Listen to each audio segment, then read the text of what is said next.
दोस्तों, आप लोगों ने खुम्पुई और राइमा साइमा का स्टोरी तो बचपन से ही सुना होगा।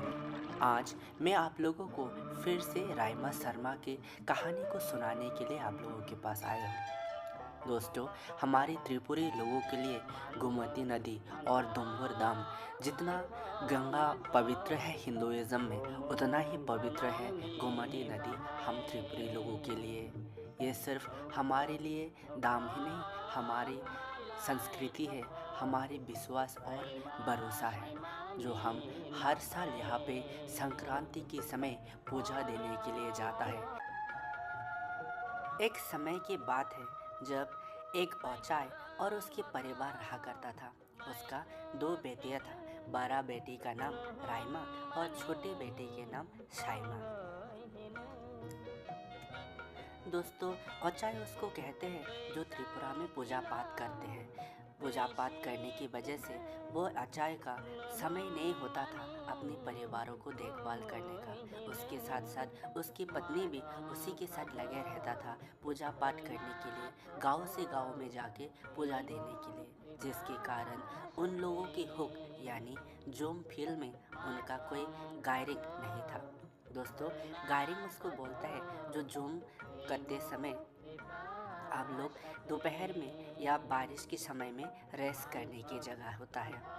लेकिन राइमा और साइमा की हुक में ऐसा कोई गायरिंग नहीं हुआ करता था, जिसके कारण दोनों बहनें जो घर के काज काम में लगे रहते थे, अपना हुक को संभालता था, उनके पास कोई गायरिंग नहीं था।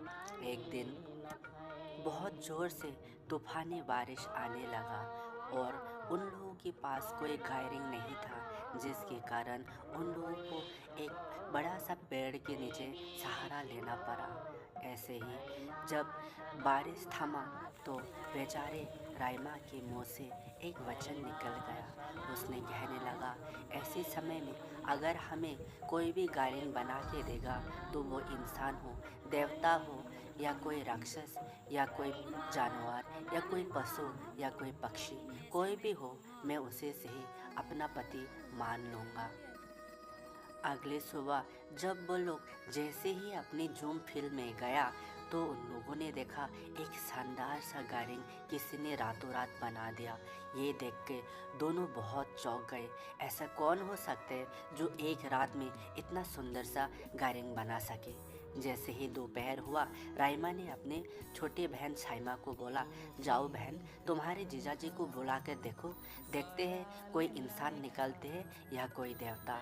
ऐसे कह के जैसे ही साइमा ने अपने जीजाजी को बुलाने लगा तो मानो जैसे आसमान कांपने लगा।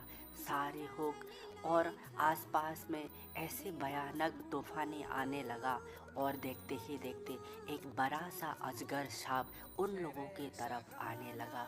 ये देख के साइमा को बहुत डर लगा और उसने अपनी बहन को बोला कि दीदी, मैं कहाँ जाके छुपूं, मुझे बहुत डर लग रहा है। तो राइमा ने उसको बोला, तुम जाओ गायरिंग के अंदर छुप के रहो, तब तक मैं तुम्हारे जीजाजी को खाना खिलाता हूँ।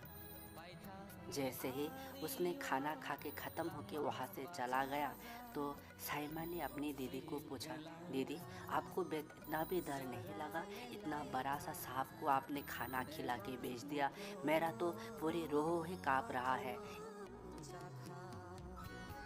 देखते ही देखते बहुत सारे दिन निकल गया। एक दिन राइमा साइमा के माता पिता घर वापस आके देखा कि उसके छोटे बेटे साइमा बहुत ज़्यादा दुबले पतले हो गया। तो उसने अपनी